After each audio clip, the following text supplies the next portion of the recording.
Hermanos, el juicio de Dios es inevitable, pero ¿para quiénes? Para toda persona idólatra, no arrepentida, pecadora. Pero una pregunta, ¿cuántos somos pecadores?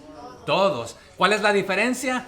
El pecador no arrepentido versus arrepentido, ¿verdad? Entonces, el juicio de Dios es inevitable para el pecador no arrepentido. Pero para el que se arrepiente, la promesa es salvación y restauración, justificación, ¿verdad? Para aquel que ha sido justificado, entonces viene ahí la vida eterna. Entonces tenemos ahí Amós 9. Amén. Pues vamos a arrancar ahí. Hermanos, esta es la quinta y la última visión de Amós. Recuérdenme, Amós, ¿de dónde era? ¿Qué era él? De ovejas. ¿Qué más recogía? Fruto, ok. Muy bien. ¿Y de dónde, de qué lugar era? Tecoa, ¿verdad? Era un pastor de Tecoa. Entonces ahí tenía vaquitas y borreguitos, pero no era un profeta profesional, no vivía de esto, ¿verdad? Pero aquí vamos a ver el quinto y último juicio, visión que el Señor le dio a Amós. ¿Quién recuerda las cuatro primeras? El que los recuerda las cuatro primeras se gana un taco adicional el día de hoy. ¿Nadie se acuerda? Pues se vale ver las notas ahí. Pero esta es la realidad, ahorita se los voy a dar, pero esta es la quinta y última visión. Pero la idea de esta visión es de que nadie, ninguno, puede esconderse ni escaparse del juicio de Dios que se acerca. Porque Dios es omnipresente. ¿Qué significa esto? Omnisciente. ¿Ok? ¿Y cuál es la otra? Omnipotente. Y Dios es omnibenevolente, que Él es todo bueno, pero también se cansa. Aquí ya les ha tenido más de 150 años de paciencia, pero nadie se podrá escapar de Él, porque Él tiene que castigar el pecado. Entonces, pero vamos a ver aquí en Amós 9 que el reino de Israel, su pueblo, va a perecer, va a dejar de ser una nación, pero no van a morir todos, se van a escapar hay unos cuantos, un remanente. Pero el Señor los va a restituir, aquellos arrepentidos que han sido justificados, que dejaron la idolatría, que dejaron donde andaban el vicio, el mal, el pecado, retornando al Señor. Así que a los justificados, sean del pueblo del Señor, sean israelitas o sean gentiles, el Señor los va a perdonar y los va a restaurar. Así que esta profecía que vamos a ver aquí en el capítulo 9 de Amós va dirigida a todas las tribus, a las 12 tribus. Pero hermanos, el juicio va a comenzar por el lugar que le nombraban ellos Kadosh, que eso es el lugar santo, el lugar sagrado. Pero ¿qué le habían hecho ellos al lugar santo y sagrado?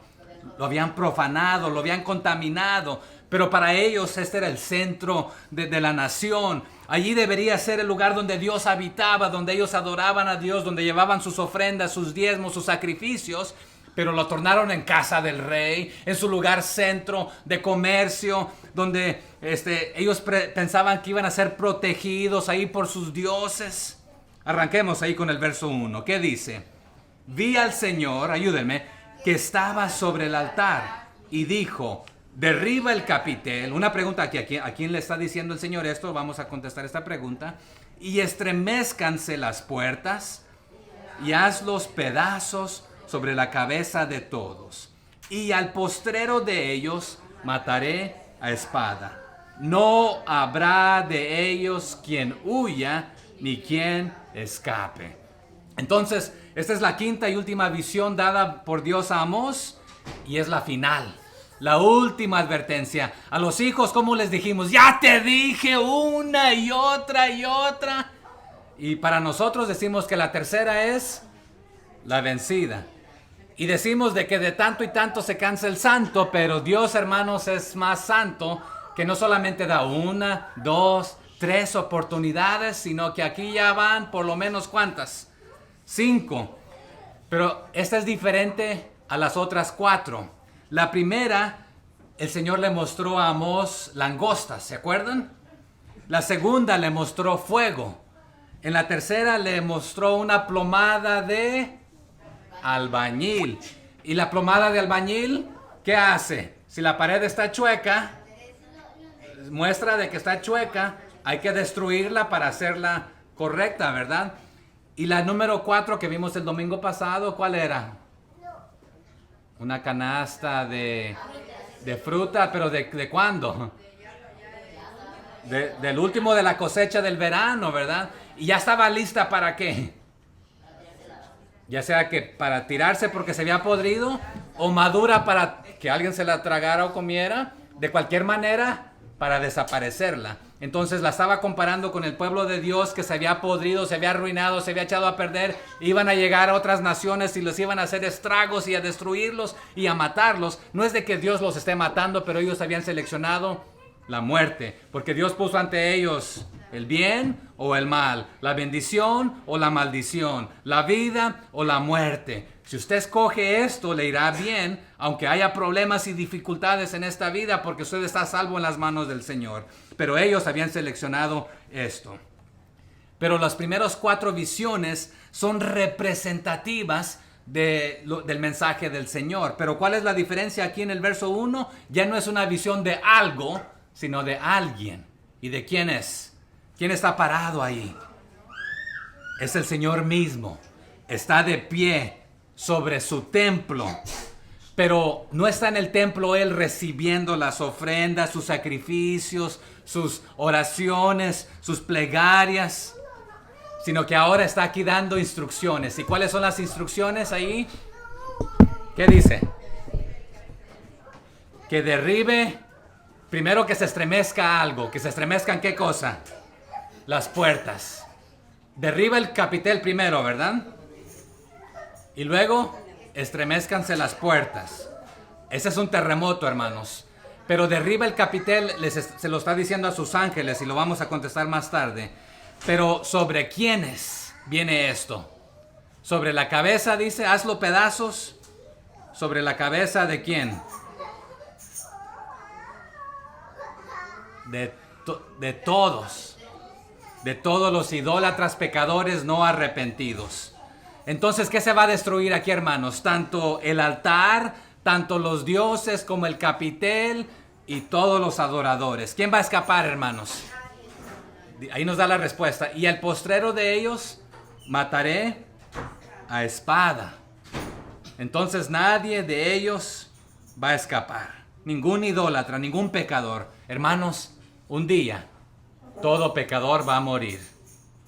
Y el que no se arrepintió también será destruido. ¿Dónde nos dice la Biblia que será destruido? En el lago de fuego. Entonces, es mejor arrepentirnos. Pero aquí está la presencia del Señor. Y no es con el propósito de bendecirlos. También Isaías, allá en el capítulo 6, verso 1, él vio al Señor. Pero también él vio al Señor en el templo. Y también allá el capitel no es derribado, pero se estremece. Pero trayendo juicio y destrucción. Aquí son destruidos. Pero sobre la cabeza de todo idólatra. O sea que la caída de este templo, que debería haber sido santo para alabar y glorificar a Dios, va a ser destruido sobre toda persona idólatra, desobediente, rebelde. ¿Se acuerdan qué sucedió allá en Jueces con uno que se llamaba ¿cómo se llamaba? No Satanás, Sansón. Se habían reunido ahí para adorar a un dios. ¿Cómo se llamaba el dios este? Dagón. Y ya lo habían torturado. ¿Qué le habían sacado? Los ojos. Le habían cortado su pelo. Ya lo habían peinado. Lo habían hecho de todo. Encadenado. Lo habían tratado como burro, como esclavo. Y le estaban haciendo burla. Cuando usted y yo decimos ser cristianos y vivimos como el mundo, nos convertimos en el hazme reír.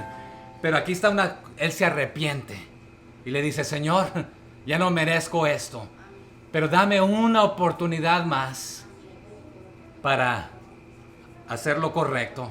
Y le pide al muchacho que lo lleva, lo pone ahí en los pilares que detienen la casa. ¿Y qué sucedió? Derrubó todo. ¿Y sobre quién cayó esto? Sobre todos los pecadores idólatras, porque estaban diciendo, nuestro Dios es más grande que el Dios de Israel, de Judá, porque mira, nuestro Dios lo venció.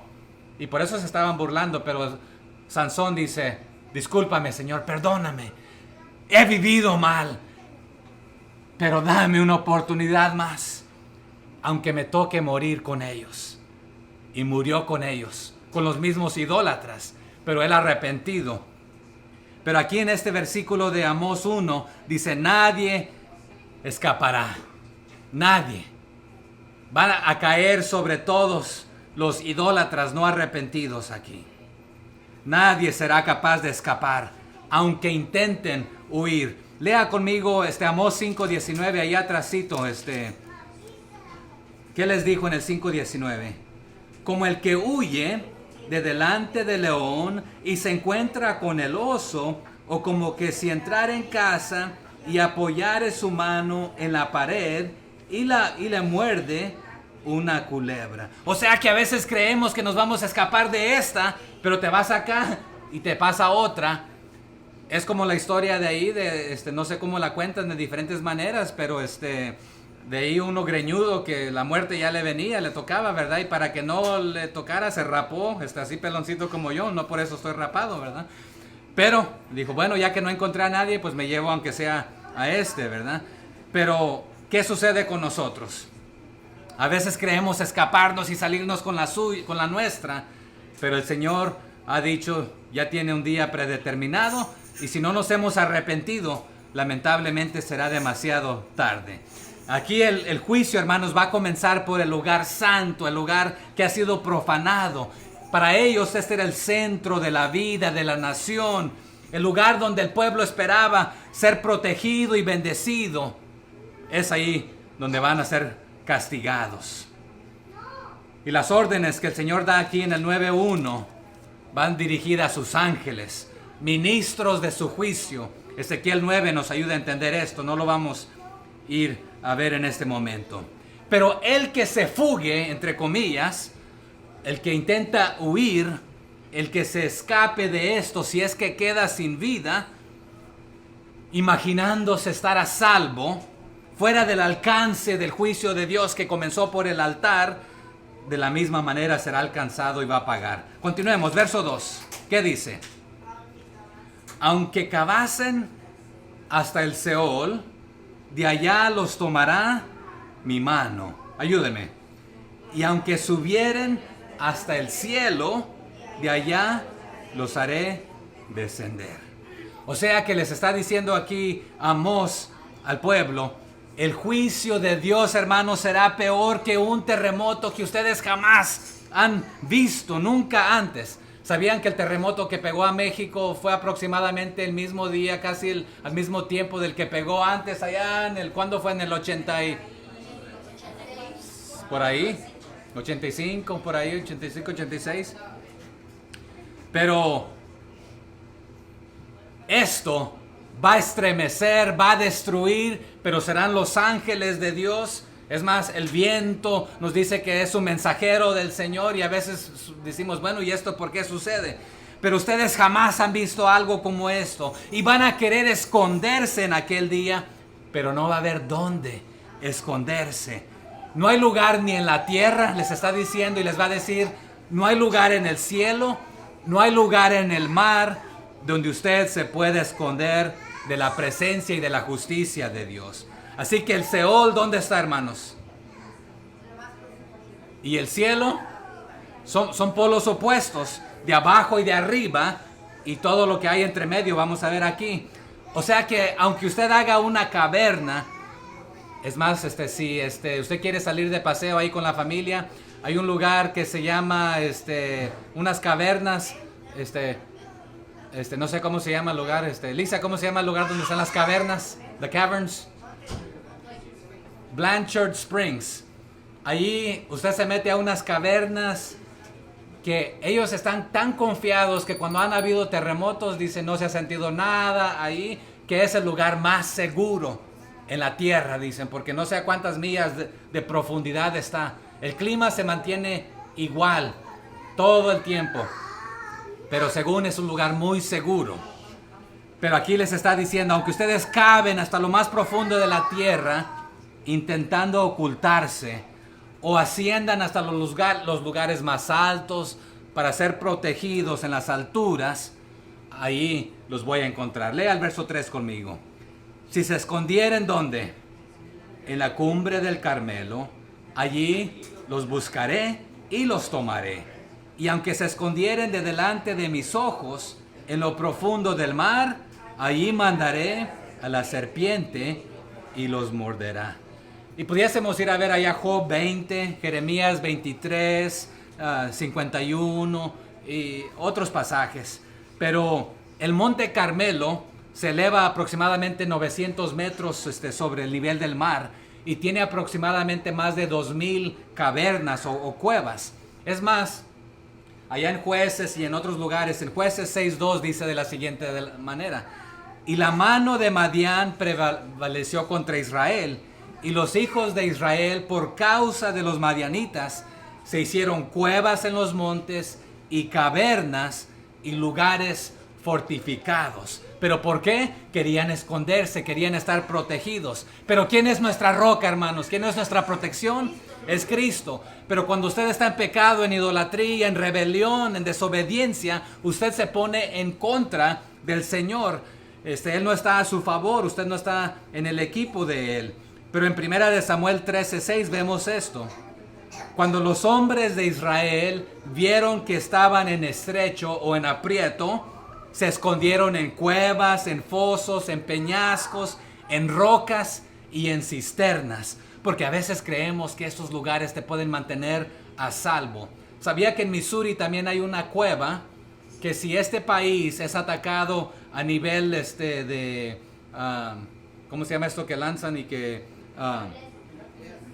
nuclear, misiles, que debe ser un lugar seguro?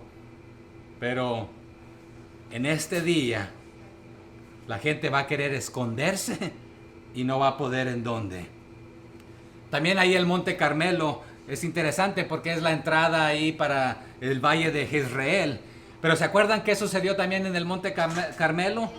Elías, ahí habían sacerdotes, profetas, ¿a quién le estaban rindiendo culto? A los Baales. ¿Y quién los retó? Elías. ¿Cuántos eran? 450 profetas de Baal. ¿Quién los derrotó ahí?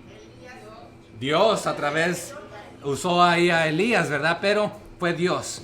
Por lo consiguiente, aunque ustedes quieran esconderse ahí donde adoran a los profetas de Baal, a donde adoran a Baal, o sea que ustedes se refugien que en este santo, en esta virgen, en esta cueva, en aquel lugar, en este otro.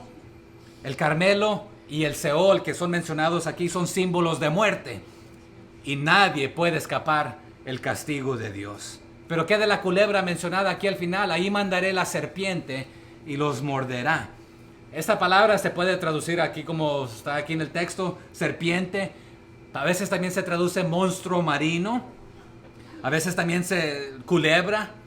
Pero este término a veces se utiliza para cualquier monstruo marino. Pero también a veces se utiliza para un símbolo de reyes crueles y opresores. Y pudiéramos ir allá al Salmo 74 si lo quiere leer más tarde ahí en casa. Pero en Isaías 27:1 dice de la siguiente manera: en aquel día Jehová castigará con su espada dura, grande y fuerte al Leviatán, serpiente veloz, y al Leviatán, aquí una segunda clase de Leviatán, serpiente tortuosa, y matará al dragón que está en el mar. Y aquí un hincapié. Hay un cristiano que es un ingeniero de cohetes para NASA y dice: he retado a todos los científicos y nadie me ha podido contestar las preguntas. Pero él en su estudio dice que el dragón es un animal verdadero. Es más, el calendario chino usa 12 animales para su calendario, que el cerdo, y entre ellos está el dragón número 12. ¿Y cómo va a utilizar 11 verdaderos y uno ficticio? Pero en sus estudios él dice que el dragón es el nombre que le han puesto a los dinosaurios en este aspecto. Pero bueno, tema para otro tiempo. Pero este dragón del mar nos menciona a Leviatán. ¿Quién más lo mencionó allá en el Antiguo Testamento? Job. Pero los antiguos israelitas temían al monstruo marino. Pero por ejemplo, cuando creó el Señor al monstruo marino, en Génesis 1:21 dice de la siguiente manera: y creó Dios los grandes monstruos marinos y todo ser viviente que se mueve, que las aguas produjeron según su género, y toda ave alada según su especie, y vio Dios que era bueno. Y note conmigo lo que dice el Salmo 104, solamente el 26. Salmo 104, 26. Si me lo gana, me lo lee. 104, 26. Por ahí lo escuché ya. Ahí andan las naves. Ahí está, ¿quién? Leviatán, que hiciste para que jugase en él. Y Job 41 también lo menciona. Y Isaías 27 ahí que mencionamos, ¿verdad? Entonces, los israelitas temían al Leviatán, al monstruo marino, temían a lo que había en el mar. Pero aquí está un problema, hermanos. Usted y yo a veces tememos a lo que desconocemos o lo que no podemos ver o a algo grande. Pero deberían haber temido al Creador, a quien estaban desobedeciendo y rebelándose, en lugar de temer a lo creado. Pero ¿sabe qué hacemos también como creación a veces? Alabamos a lo creado en lugar de alabar al Creador. Pero, ¿qué les está diciendo aquí Amós? Si el fugitivo se echaba al mar para supuestamente escapar, porque si no puede escapar ni en el monte, ni en los cielos, ni en la tierra o debajo de la tierra, pues me echo al mar, ahí me voy a escapar. Les está diciendo entonces, ahí Dios también tiene un instrumento que Él ha creado para traer este juicio. O sea que por más sagaz y más astuto que te pienses ser en la vida, con Dios no se juega. Porque vamos a ver más tarde que todo lo que siembras, eso vas a cosechar. Verso 4 de ahí de Amós. ¿Qué dice? Ayúdenme. Y si fueren en cautiverio delante de sus enemigos, allí mandaré la espada y los matará, y pondré sobre ellos mis ojos para mal y no para bien. O sea que si la destrucción del templo que cayó sobre ellos no logró matarlos y te escapaste, según por ser sagaz o por tu habilidad o por tu fuerza o de chiripado o por suerte, y te escapas y te subes a lo alto, ahí te va a alcanzar el Señor. Si te bajas a lo bajo, si te echas al mar, y por si de casualidad cuando vienen los ejércitos a matarlos y te entregas para que no te maten, también ahí voy a mandar la espada para que suceda esto. O sea que si se fueran de cautiverio, esperando salvarse, entregándose a su... ¿Sabe qué era lo peor de un rey, de un líder al enfrentar a otro ejército? Que lo atraparan y se lo llevaran a... ¿Sabe qué preferían a veces mejor hacer? A veces se mataban ellos mismos o le decían al espadachín, mátame tú, ay, mátame porque prefiero morir con honor que me atrapen esos incircuncisos o etcétera. Pero bueno, si se entregan según para salvar su vida voluntariamente, ahí van a morir. Y pudiéramos ver ejemplos allá en Jeremías 44, en el Salmo 139, es más ahí en Amós 5:27, ¿qué dice? Amós 5:27. Os haré pues transportar, ¿a dónde? Más allá de Damasco, ha dicho Jehová, cuyo nombre es Dios de los ejércitos. O sea que si te salvaste, si fuiste transportado y no te has arrepentido, ahí también llegará la espada. Pero aquí está un detalle, hermanos. ¿Podemos escondernos del Señor? No podemos. Acompáñame al Salmo 139, solamente vamos a leer ahí desde el 7 al 10. Salmo 139. ¿Ya lo tienen? Es una serie de preguntas para que analicemos. Salmo 139, versos 7 al 10. ¿Qué dice? ¿A dónde me iré de tu espíritu? O sea que es una pregunta. ¿Hay un lugar donde podemos? No. ¿Y a dónde huiré de tu presencia? No hay lugar. 8. Si subiere a los cielos, ahí estás tú. Y si en el Seol hiciere mi estrado, he aquí, allí tú estás. Si tomare las alas del alba y habitar en el extremo del mar, aún ahí me guiará tu mano y me asirá tu diestra. Pero quiero que analicemos el verso 10. Todo esto puede ser, es ambos positivo y negativo. Para el que se ha arrepentido y tiene el perdón, la misericordia, la gracia del Señor, todo esto es bueno, porque no hay lugar donde puedas estar donde Él no está. Pero si tú estás viviendo en pecado, en rebeldía, en desobediencia al Señor, también esto es malo para ti, porque no hay lugar donde te puedas esconder de Él. Y lo que dice el 10, si estás viviendo bien en obediencia, ahí me guiará tu mano. Pero la última parte, y me asirá tu diestra. Nos puede agarrar su mano derecha para el bien si estamos arrepentidos. Pero hermanos, cuando se habla de su mano, de su diestra, estamos hablando del poder, de la potencia del Señor, para bien para los cristianos, pero mal para toda persona no arrepentida. Entonces, lo que más debería preocuparles a estos no son las alturas, no son los monstruos marinos, sino el rostro y la mano de Jehová contra ellos, para mal, no para bien, porque aquí la mano del Señor está contra ellos para mal, porque están viviendo mal. Porque normalmente cuando vemos en la Biblia el rostro del Señor, el ojo o los ojos del Señor, son para bien, para consuelo, para protección, para ayuda. Pudiéramos leer allá en Jeremías 24:6, en Números 6, 24 al 26, se le conoce como la bendición sacerdotal. ¿Quién se la conoce de memoria? Jehová, el Señor te bendiga y te guarde, que haga resplandecer, ¿qué cosa? Su rostro. O sea, que te vea con agrado, con gracia, con favor, que te bendiga. Pero cuando estás viviendo en mal, en pecado, esto es en contra de ti, como juez tuyo y juez supremo de todos. Verso 5 de Amós 9. Continuemos. ¿Qué dice? Ayúdenme. El Señor Jehová de los ejércitos es el que toca la tierra y se derretirá. Notan que continúa un terremoto aquí. Y llorarán todos los que en ella moran. Y crecerá todo como un río. Y mermará luego como el río de Egipto. Ellos ya conocían cómo mermaba, cómo subía, cómo crecía. Hablamos el miércoles pasado, antepasado, cuánto aproximadamente crecía el río Nilo. Unos 20 pies ahí aproximadamente. Y después de esto dejaba estragos, lodo, cieno, destrucción ahí. ¿Cómo puede ser que un terremoto, el que hubo en México, por ejemplo,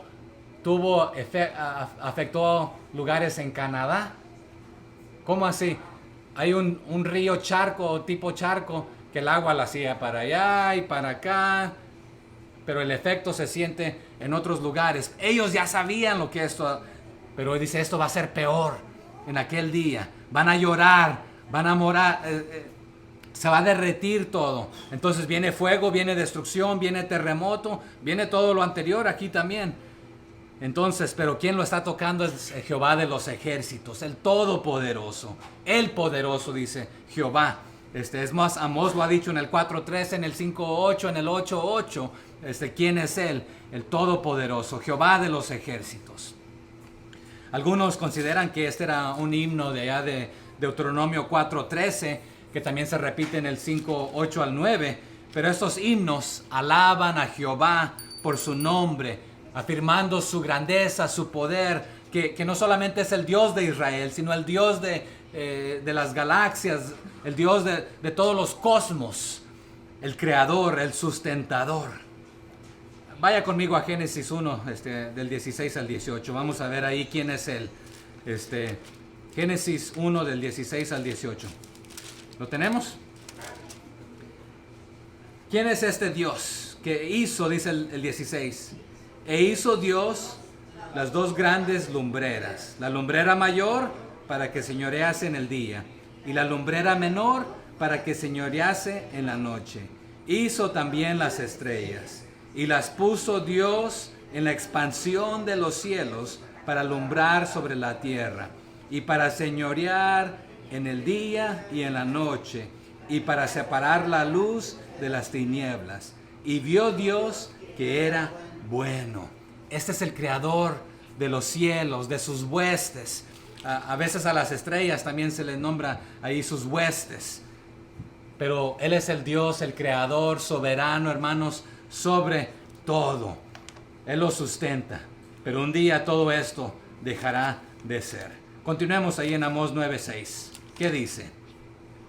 Él edificó en el cielo sus cámaras, o bóvedas, a veces se traduce esta palabra, y ha establecido su expansión, también esto va conectado ahí, sobre la tierra. Y Él llama las aguas del mar, y sobre la faz de la tierra las derrama. ¿Quién es su nombre? Jehová es su nombre. La expansión, a veces se traduce ahí como la creación, lo que ha sido fundido o fundado. El firmamento, a veces se dice en otras traducciones, allá mencionado en Génesis 1:6. Pero los hebreos, los judíos, a este cielo otra vez a veces le nombraban bóveda, pero la trayectoria de la tierra, ahí donde el sol y la luna, por donde viajaban en este aspecto. ¿Se acuerdan qué preguntas le hizo Dios a Job allá en el capítulo 38? ¿Dónde estabas tú? Si te crees la gran cosa, cuando yo hacía esto, cuando hacía lo otro. ¿Y dónde estabas tú? ¿Con qué inteligencia se hizo esto? Bueno, ¿quién lo hizo, hermanos? Es nuestro Señor poderoso, el Rey de Reyes, Jehová de los ejércitos, el poderoso. Verso 7 aquí de Amós 9. ¿Qué dice? Hijos de Israel, ¿no me sois vosotros como hijos de etíopes? Dice Jehová. ¿No hice yo subir a Israel de la tierra de Egipto y a los filisteos de Caftor y de Kir a los arameos?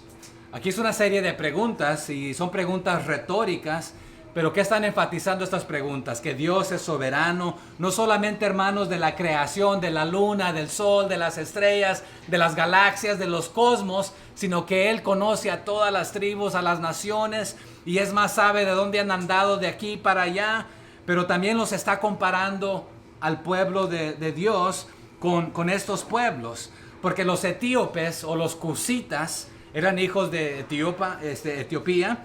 Cus era hijo de quién, hermanos, ¿quién recuerda? De Cam, que era hijo, y Cam era hijo de quién? De Noé, ¿verdad? Ya en Génesis 10:6. Y la mujer de Moisés era cusita, era etíope, ¿verdad?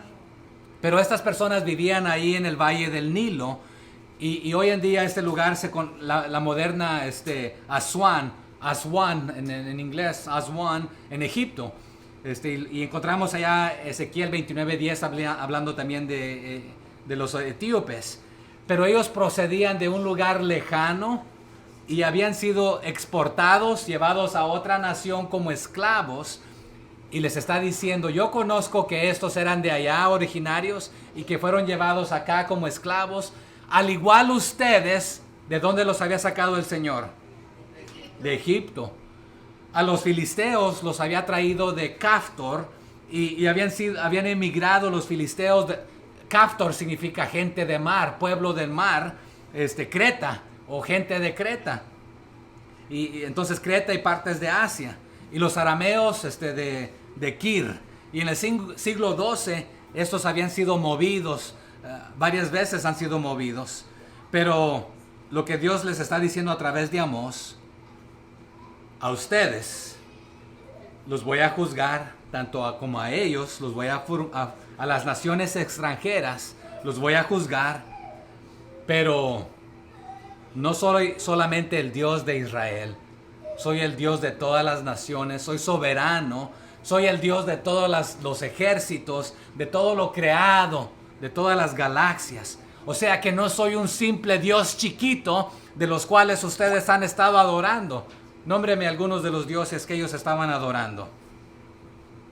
Ya mencionamos algunos. Los Baales, los de Acera, Astarot, los becerritos de oro.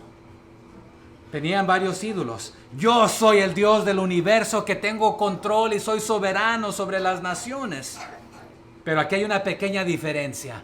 A ustedes los voy a juzgar con más ganas, porque ustedes también están confiados en los privilegios pasados, que los redimí, los saqué de Egipto, y se creen la gran cosa, se creen la mamacita de Tarzán. Pero yo los puedo mandar de regreso a Egipto, así como puedo mandar a los filisteos de regreso a Caftor. También puedo regresar a los sirios de regreso a Kir. ¿Se acuerdan que pasamos por ahí que también les dio esta amenaza de regresarlos, así como iba a regresar a los de Siria a Kir? También a ustedes los puedo regresar allá a Egipto.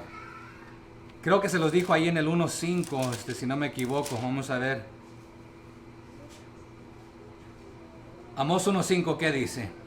Y quebraré los cerrojos de Damasco. Y después, ¿qué dice? Y destruiré a los moradores del valle de Abén y los gobernadores de Bet-Edén, y el pueblo de Siria será transportado a Kir, dice Jehová. Entonces, y la idea es esta: así como yo puedo transportar a estos de regreso a donde vinieron, a ustedes también los puedo regresar allá a Egipto, donde fueron liberados o libertados. Pero hermanos, también así es como funciona el juicio de la plomada de albañil. No hay posición privilegiada ante Dios que nos garantice una inmunidad automática del juicio divino de Dios. Solamente porque venías de cierta descendencia, de cierta raza, o porque tus padres o tus bisabuelos o tatarabuelos o trasbiñabuelos, no sé cómo se dice después de ahí para allá. ¿Se acuerda de Nehemías? ¿Quién era su tatara 15 generaciones? Aarón. O sea que él podía decir: yo vengo de esta línea, de esta raza, de este linaje, de esta sangre. No, Dios lo bendijo porque él propuso en su corazón guardar, obedecer, enseñar, discipular, enseñar a otros a obedecer a Dios. Entonces, hermanos, ¿Dios hace acepción de personas? Ni de pueblos. Pero a su pueblo lo va a tratar de otra manera, porque a ellos Él les dio una tarea especial. No solamente les dio la ley, sino que deberían ser ejemplo para los paganos, y es a través de ellos que iba a venir el Salvador. Pero ellos estaban jactando de que somos la gran cosa, somos ricos, tenemos privilegios, y sí gozaban de mayores privilegios. Pero al mismo tiempo, hermanos, cuando hay mayor privilegio, ¿qué viene con los privilegios? La responsabilidad. Por lo consiguiente, los voy a hacer responsables de esta tarea.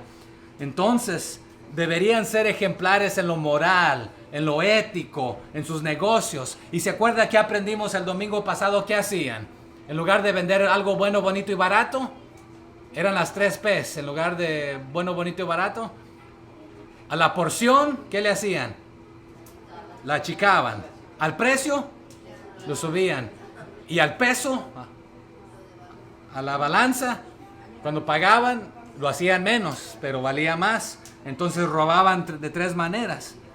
Entonces eran mal ejemplo de toda manera. Entonces, porque a ellos se les dio la ley, a ellos se les dieron ciertos privilegios, había más responsabilidad.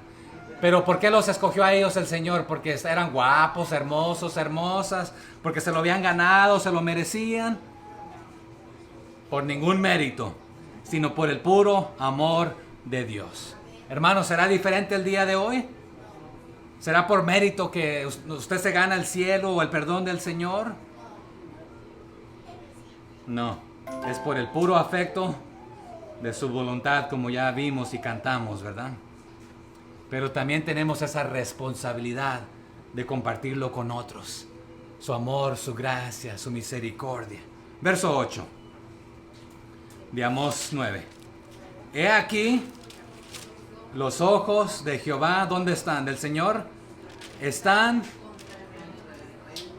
contra el reino pecador. No a favor, sino ahora en contra, porque tú te has puesto en contra.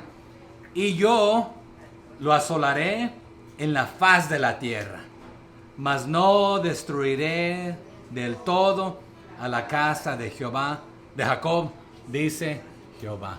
O sea que por mi pura misericordia no los voy a borrar a todos del mapa, porque todos se merecen esto, ser borrados del mapa por su pecado, por su maldad, por su desobediencia, por su rebeldía.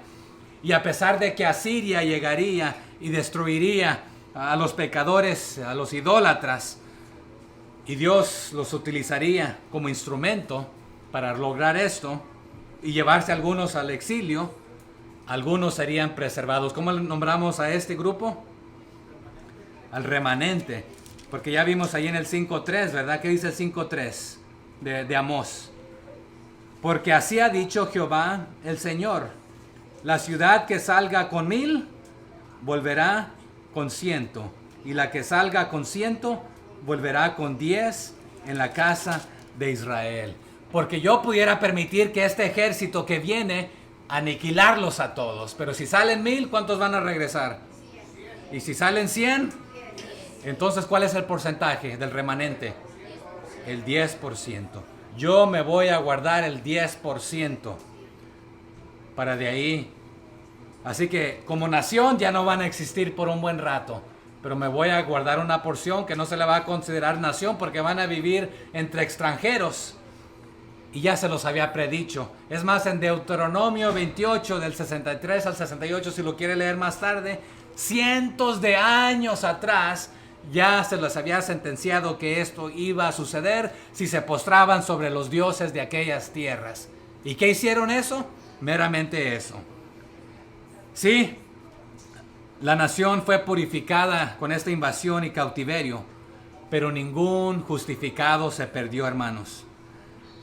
Pero aquí está un detalle muy importante que no debemos fallar. El propósito de Dios no es aniquilar ni matar. Lo que Él quiere hacer es redimir. Pero cuando no puede redimir todo, bueno, redimir también significa rescatar. Él no quiere eliminar y castigar y destruir. Pero el castigo, hermanos, es doloroso. Cuando usted corrige a su hijo, nos duele. No queremos hacerlo. Pero el reino o nación aquí del Señor dejaría de existir, porque el 90%, ¿qué le va a pasar? Va a morir. Solamente el 10% va a ser conservado, para poder cumplir la promesa que el Señor le había hecho allá, por amor a Jacob. Allá en Jeremías 30:11 vemos esto. Pero también para cumplir su pacto. La Biblia nos dice que Él es cumplidor de pactos. Misericordia se traduce como cumplidor de pacto por amor a sí mismo, por amor a las promesas que Él ha hecho para sí mismo. Entonces, Él va a guardarse este remanente. Porque también había prometido en Jeremías 31:36 que sería una nación para siempre. Porque se los aniquila a todos, pues no puede cumplir sus promesas. Y esto sucedió, hermanos, al pie de la letra en el año 722 antes de Jesucristo, al Samaria ser destruida por los asirios. Verso 9. Amós 9:9. Ya estamos terminando. 9:9. ¿Qué dice? Porque he aquí, yo mandaré y haré que la casa de Israel sea, ¿qué? Zarandeada, estremecida entre todas las naciones, como se zarandea el grano en una criba y no cae un granito en la tierra. ¿Qué significa zarandeada? Sacudida. Entonces, a través de terremoto y fuego y a través de los ataques que vienen, ¿qué Dios hará con Israel? será sacudida. Van a morir muchos. Se escondan en las cavernas, en los peñascos, en las alturas, en el mar, o sean llevados cautivos y aún así no se arrepienten y no quieren entender, van a morir. Pero esta acción divina, ¿qué va a permitir? Que los que han sido justificados, aquellos arrepentidos, no van a caer a tierra. En otras palabras, el que ha sido justificado, el que se ha arrepentido, el Señor lo va a preservar. ¿Cuántos de aquí ya se han arrepentido de sus pecados, hermanos? Mi oración es que usted ya se haya arrepentido. Pero lo que les está diciendo Amós, como israelitas, como pueblo, van a ser echados de allá para acá, porque en ese sedazo, en esa canasta, en ese filtro, se está sacudiendo, se está sacando. ¿Cuál es la intención de ese proceso, hermanos? Purificar, limpiar, sacar todo lo impuro, lo sucio, y que permanezca todo lo limpio, lo bueno. Entonces, el tamo, aquí está representado, representa a los inicuos, a los idólatras no arrepentidos. Y el sedazo está representando el juicio de Dios en ser sacudido en este aspecto. Y los que no perezcan son los justificados, los piadosos, los santos. Y son los que van a permanecer, son los que van a ser salvos. ¿Qué nos dice Romanos 8:26? Alguien que me lo lee si me gana. Y luego todo Israel será salvo, como está escrito. Vendrá de Sión el libertador, que apartará de Jacob, ¿qué cosa? La impiedad. La impiedad. Entonces, Romanos 11:26. Y luego todo Israel será salvo, como está escrito. Vendrá de Sión el libertador, que apartará de Jacob la impiedad. Y también Isaías 59:20 y Jeremías 3:14 nos hablan de esto. Pero este proceso es de purificación. Por eso otra vez le llamábamos justificación, santificación y glorificación. Pero si usted no se ha arrepentido, hermano, usted no ha sido justificado, no está siendo santificado y no será glorificado. Ya es una garantía cuando usted es justificado, pero no se realiza su salvación hasta que Él venga. Pero toda persona no arrepentida, lamentablemente, morirá, será echada afuera, el tamo, para ser quemado. Verso 10 de nuestro libro de Amós 9. ¿Qué sucederá? A espada morirán todos los pecadores de mi pueblo. ¿Qué dicen? ¿Y qué es lo que dicen? No es verdad, son mentiras, es locura, no le crean a Amós. ¿Qué dicen? No se acercará ni nos alcanzará el mal. Pero ¿sabe qué dice la gente hoy en día? Dios quiere que yo sea feliz. Así que yo creo que Él no quiere que yo me divierta fornicando. Yo creo que Él no quiere que yo me divierta. Él quiere que yo sea feliz adulterando. Él quiere que yo sea feliz aunque tenga que robar. Pero la gente aquí está diciendo, estamos bien tal y como estamos, viviendo así. Esto es mentira, no va a venir, no se acerca. ¿Cuánto tiempo tiene la gente diciendo que Jesús viene? Es mentira. ¿Se acuerda qué decía la gente en el tiempo de Noé? Locura. Aquí jamás ha llovido de esta manera. Jamás hemos visto algo de esa. Mira el loco haciendo un barco. Pero a la mera hora querían esconderse, querían refugio, querían salvación. Demasiado tarde. Hoy en día la gente nos tacha de locos. Nos dice, no se acercará a este juicio. Es mentira. Este mundo es eterno. No nos alcanzará el mal. Nos va a ir bien. Haciendo lo que queramos. Pero se acuerda que les dijo el Señor, pongo ante ustedes el bien o el mal. La bendición o la maldición. Pero la vida o la muerte. Y aquí van a morir a espada todos los pecadores que sobrevivieron el terremoto, el asalto de las otras naciones. Pero hoy en día la gente piensa que puede vivir como le dé su regalada gana, como desea, y haciendo imprudencias, burlándose. Pero ¿se acuerdan qué nos dice Gálatas 6:7? Todo lo que siembras, todo lo que, o sea que cosechas lo que siembras. Y todo lo que el hombre sembrare, eso también cosechará.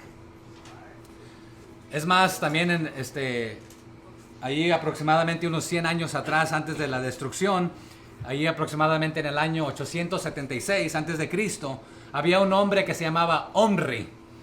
Y él trasladó la capital de Israel, de Tirsa, a un monte que él había comprado. Lo compró por 2 talentos. Y se lo compró a una persona que se llamaba Semer. ¿Sabe por qué se le nombraba a Samaria? Porque se lo compró a Semer. Pero, ¿cuál era su deseo? Su deseo era construir una nación, una ciudad, para competir con Jerusalén y así él afirmar y hacer más fuerte, más potente su reino. Pero él creía que este sitio tenía un lugar, tenía protección natural, estaba rodeado por montañas, peñas, a los 3 lados, y él ahí edificó algo amurallado, protegido, y le puso Samaria. Si usted quiere leer esta historia, está allá en Primera de Reyes 16. Pero Omri y su hijo Acab emplearon a los mejores artesanos. Es más, trajeron a gente de Finicia y Samaria llegó a ser conocida como un modelo de construcción, de fortaleza, de ingeniería, de artesanía. O sea que era lo mejor de lo mejor, amurallada, protegida. Y eran de los más ricos en este momento. Pero hasta que llegaron los ataques ahí de sus enemigos, de los asirios, en el año 722 a.C. Es más, también se le conocía, tenía el apodo de la casa de marfil, de Acab, porque ahí vivía el rey Acab. En Primera de Reyes 22 lo vemos. Y las camas eran de marfil, o sea que de lo mejor que se podía encontrar. En Amós 6:4 les dice: duermen en camas de marfil y reposan sobre sus lechos y comen los corderos del rebaño y los novillos de en medio del engordadero. O sea que también, y les había nombrado vacas de Basán. ¿Por qué?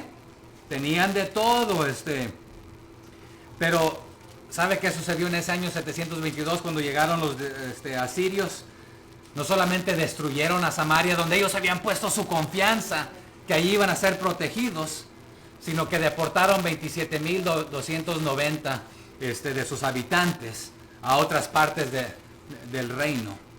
Y después trajeron a otros pueblos para mezclarlos, porque de esta manera cuando los mezclaban y los separaban, no podían volver a juntarse, haciéndose fuertes para poder rebelarse contra aquellos que los habían puesto bajo su yugo. Y entonces por eso es que a veces el Señor los rescataba de ciertos yugos, porque se metían en estos problemas. Pero no solamente Samaria fue conquistada por los asirios.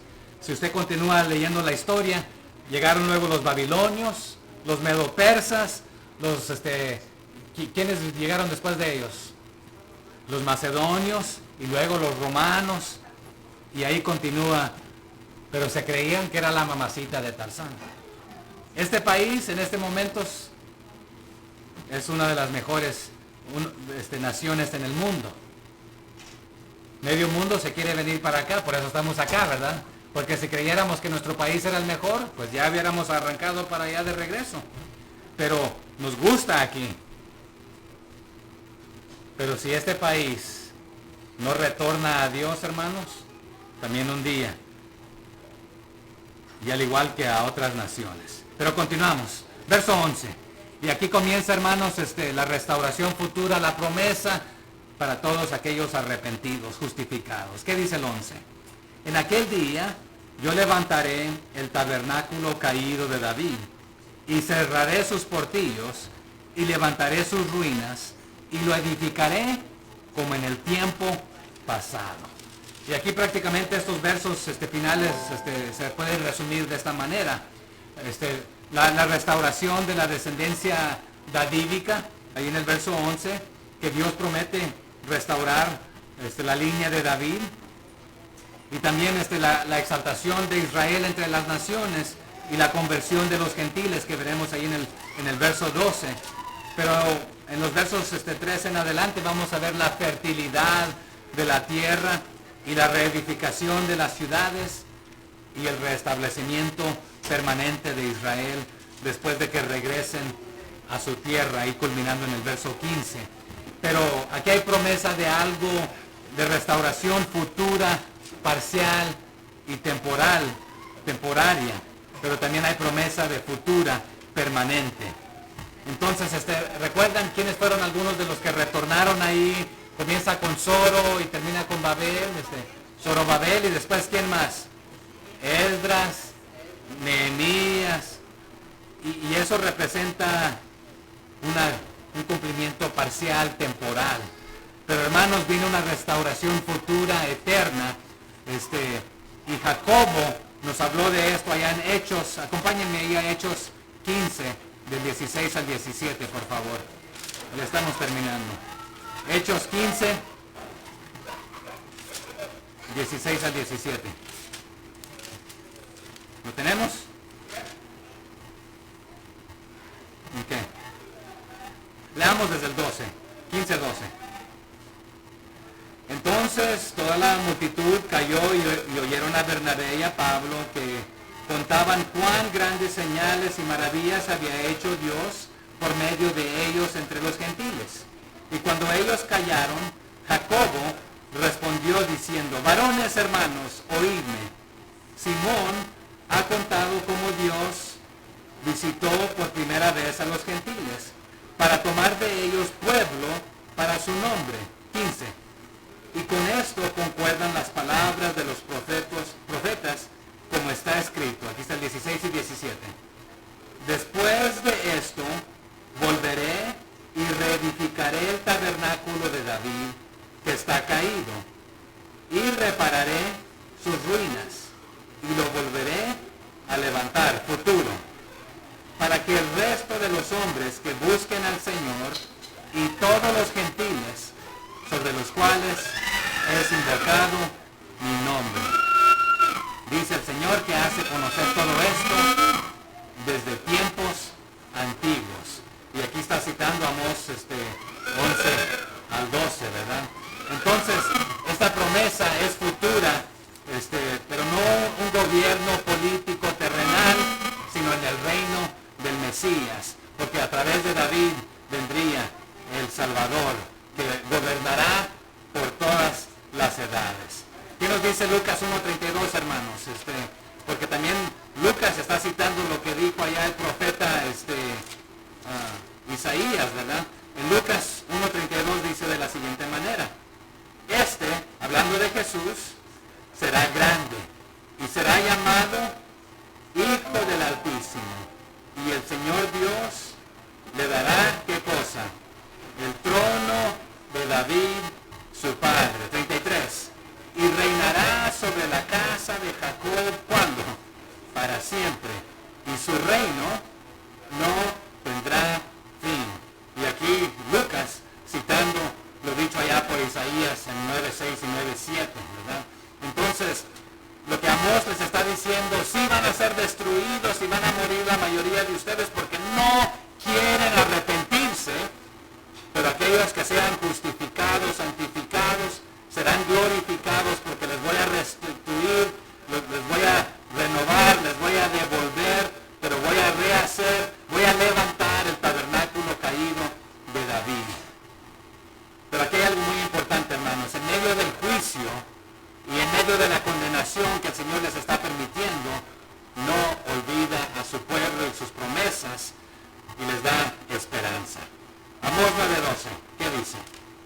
Para que aquellos sobre los cuales es invocado mi nombre posean el resto de Edom, y a todas las naciones, dice Jehová, que hace esto. Y aquí el resto de Edom. ¿Quién era Edom?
mosto y todos los collados se derretirán.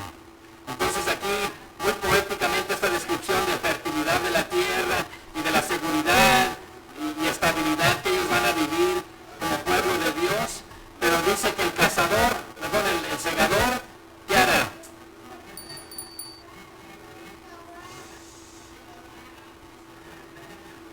El que hará alcanzará al segador, no para vengarse. La pregunta es, ¿lo alcanza para Cristo o les alcanza? Aquí está el detalle. Ya no van a vivir en problemas y acongojados en qué nación va a venir a quitarles y a sojuzgarlos o a someterlos, sino que va a haber abundancia, va a haber paz, va a haber tranquilidad, van a tener todo lo que ustedes necesiten, no van a tener necesidad. Sí, pero todo esto viene después de la destrucción, del arrepentimiento, va a haber abundancia. En vez de gastar su tiempo y sus energías en guerra, en pleitos, en divisiones, van a dedicarse a cosechar, a sembrar, y todavía no van a terminar de cosechar porque va a haber tanta abundancia cuando ya es tiempo de volver a sembrar y van a tener todo lo que necesiten. Hermanos, cuando usted viene a los pies de Cristo, cuando estemos en su presencia, ¿qué necesidad vamos a tener? Ni de sol, ni de luna, ni hambre, ni cualquier necesidad.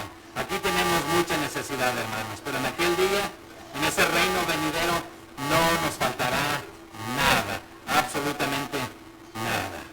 Pero aquí ustedes van a habitar para siempre en la tierra prometida, como se les prometió allá anteriormente, pero futuramente en la presencia del Señor, Él cumpliendo su pacto, estableciendo su reino eternamente. Verso 14.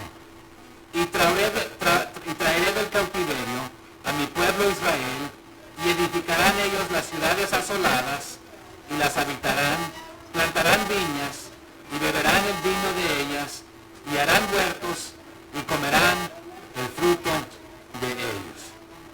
Entonces sí, se va a requerir el trabajo, vas a tener que reedificar aquello que fue destruido, pero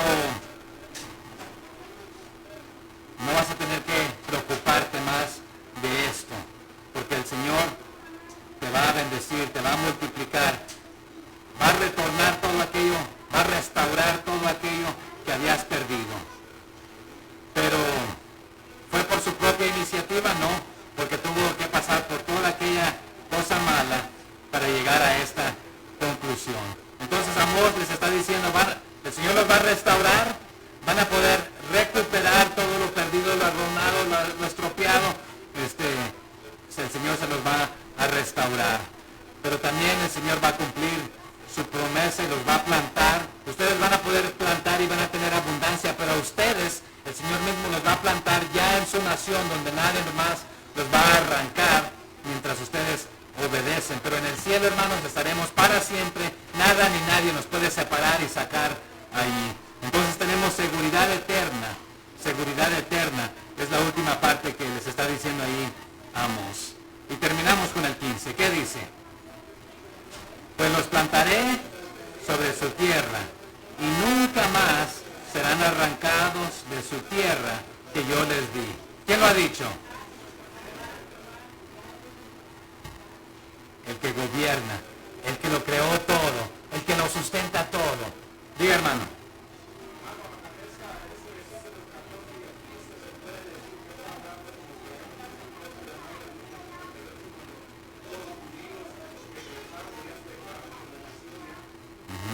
Y está hablando aquí este cumplimiento primero, y es temporal, ¿verdad? Pero luego, hablando de lo espiritual, es lo que es eterno, ¿verdad?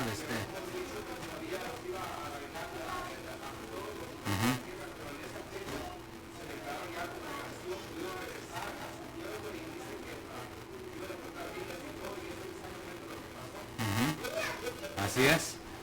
Entonces aquí la promesa que Amós les está dando de parte de Dios es que voy a revertir, voy a regresar, voy a restaurar todo lo perdido, porque ya han aprendido la lección. Pero otra vez la restauración de las bendiciones materiales son mencionadas aquí, pero lo más importante es la bendición espiritual, cumpliendo la promesa que se le hizo allá a Abraham y a sus descendientes, que a través de la simiente del Señor vendría esto.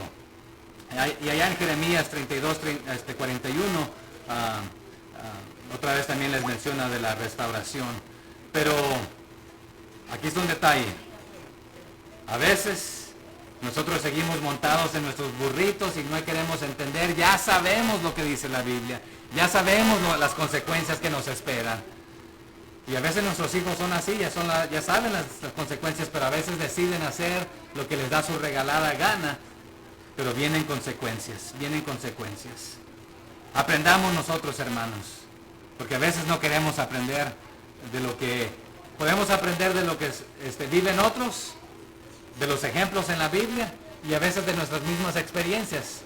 Pero a veces ahí seguimos que somos más sagaces, más astutos, más inteligentes, y a mí no me va a pasar. A ti, viejo anticuado, cállate, que a ti te pasó porque no eres como yo.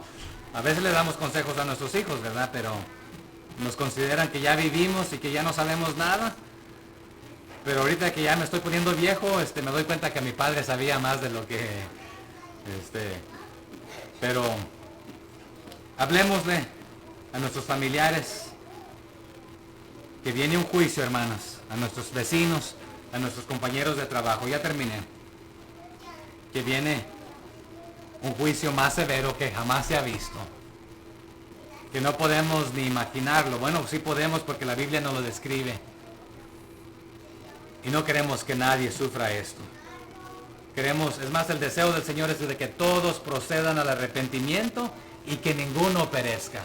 Pero sabe que ninguno va a perecer de que ha sido justificado. Porque nos dice la Biblia que estamos a salvos en las manos del Señor. Hemos sido sellados con el Espíritu Santo y Jesús dice que nadie que el Padre le ha dado se va a perder, ¿verdad? Estamos a salvos en el Señor. En la vida o en la muerte, estamos a salvos. Y oremos que tengamos esa valentía, ese valor de compartirlo con otros. Les voy a invitar a que inclinen sus rostros ahí por unos segunditos. Ya terminé. Ahí en silencio, oremos por aquellos que nunca le han dado su vida al Señor. Pero quizás usted me dice, yo he estado viviendo como yo he querido. He ignorado a Dios en mi vida. Pero el día de hoy quisiera darle mi vida al Señor Jesús. ¿Me levanta su mano ahí en señal de esta decisión? Si usted está aquí y me dice, hoy quiero que sea el día de entregarle mi vida al Señor Jesús y comenzar a vivir para Él como su palabra indica que lo hagamos. ¿Habrá alguien aquí que me dice, hoy quiero entregarle mi vida al Señor Jesús? Nadie me está viendo, sus ojos están inclinados. ¿Habrá alguien que me dice, hoy quiero tomar esta decisión yo? ¿Habrá alguien hoy? Si no, habrá alguien que me dice, sabe que ya he conocido de Dios. En tiempos pasados ya había escuchado. Pero hoy quiero hacer este día de rededicar mi vida y decir, sabe que hoy quiero comprometerme para seguir en los caminos del Señor. Habrá alguien que me dice, he estado viviendo como yo he querido, pero quiero dedicarle mi vida al Señor. ¿Habrá alguien aquí el día de hoy? ¿Me levanta su mano?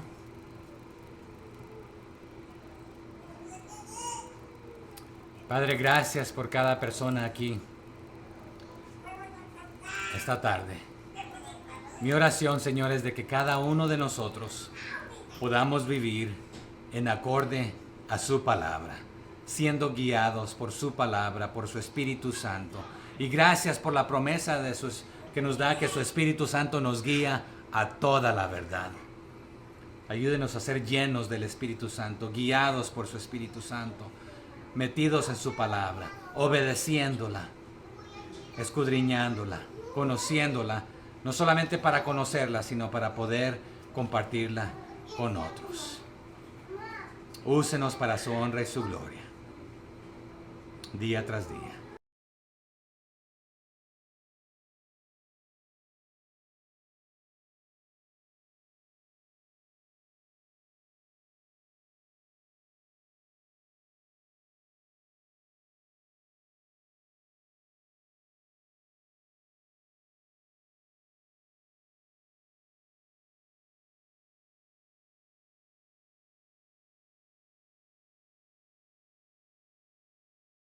Dios.